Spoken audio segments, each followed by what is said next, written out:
네, 이제 날씨가 조금 쌀쌀해졌네요.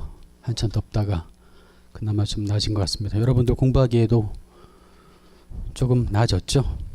물론 이제 안에 계시면은 뭐 특별히 온도 변화 크게 신경 안 쓰시겠지만, 뭐 그나저나 이제 시간이 흘러서 네, 이제 합격자 발표가 다음 주에 나는 거 얘기 들으셨죠? 19일 날 이번에 시험 봤던 결과가 19일인가 뭐 수요일 그쯤 나옵니다. 그리고 또 학원에 얘기 들어보니까 그 다음 주에 합격자 모임도 있고 한다고 하더라고요. 같은 시기, 요 시기죠. 내년에 요맘때쯤 여러분들도 그런 합격자 모임에 같이 참석할 수 있도록 마지막 좀 피치를 올리셔가지고 열심히 하시기 바랍니다. 이번 다른 과목은 지금 어느 정도 진도 2번 나갔죠. 저는 이제 첫 시간이 될 거고요. 먼저 교재 프린트물 나눠 드릴 거예요. 계속 순서는 좀 중요한 것 위주로 먼저 보겠습니다. 그리고 그래서 통칙을 먼저 볼 거고요. 다음 시간에는 그 기본서를 좀 가지고 오세요. 기본서를 가지고 오셔서 그러니까 기본적으로 가져올 기본 교재라기보다 교재는 법령집 가져오시고요. 그다음 프린트물을 계속 제가 나눠 드릴 겁니다. 이 프린트물은 해설서, 기본서에 없는 해설서 위주로 쭉 뽑은 거거든요. 그거랑 또 하나는 총설도 같이 나눠 드릴 거예요. 그거를 이제 기본으로 하고요. 법령집이랑.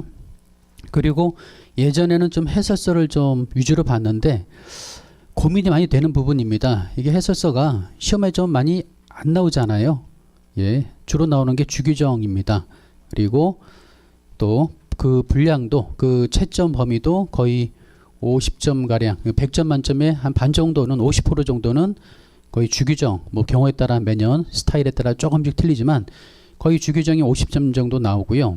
다음에 경우에 따라 틀리지만 호의 체계, 호의 용어가 뭐 평균으로 볼 때 대충 한 20점에서 30점 정도, 통식까지 합치면은 그게 한 35점 정도 되는 것 같아요. 그래서 우리가 저희 계속 공부하시면서 여러분 알고 계시는 세 가지 법적 분류 규정이죠. 법적 분류 규정 세 가지, 통칙과 주와 호의 용어 이 세 가지인데 그 중에서 주 규정이 가장 배점이 많이 되고 다음에 호의 체계 그리고 해설서, 통칙 그리고 해설서입니다. 해설서가 한 15% 20% 정도 이제 좀 나온다 보면 될 것 같아요. 배점이 좀 많이 안 된다. 기본적인 주규정을 기술하고 추가적으로 조금 더 설명하는 식으로 사단위호가 제시됐을 때 조금 더 설명하면 되는 그 정도 수준으로 보이거든요. 그래서 너무 해설서 위주로 보다 보면 예, 여기에 채점 범위가 예, 그렇게 많지 않기 때문에 그래서 보긴 보되 일부 좀 다 보진 않을 거고요. 조금 볼만한 것들 그리고 또 해설 중에서도요. 뭐 얘기 들으신 분도 계시겠지만 해설 중에서도 최근에 좀 나왔던 부분이 총설 해설이 좀 나오는 경향이 있습니다. 총설 해설, 그러니까 호 해설 말고요. 사단이 호 해설이 아니라 류의 해설이죠. 류의 해설, 그게 총설이라고 하지 않습니까? 류의 해설이. 그래서 그런 것들을 제가 나눠 드릴 겁니다. 그러면 그 내용과 그다음에 주규정 다시 반복해서 좀 보고요. 그리고 추가적인 해설서 좀 더 보고 뭐 그런 식으로 좀 진행할 생각이에요. 그래서 기본 교재는 법령집 가져오시면 되겠고 그다음 프린트물 나눠 드릴 테니까 그렇게 좀 두 가지를 기본적으로 할 거고요. 다음에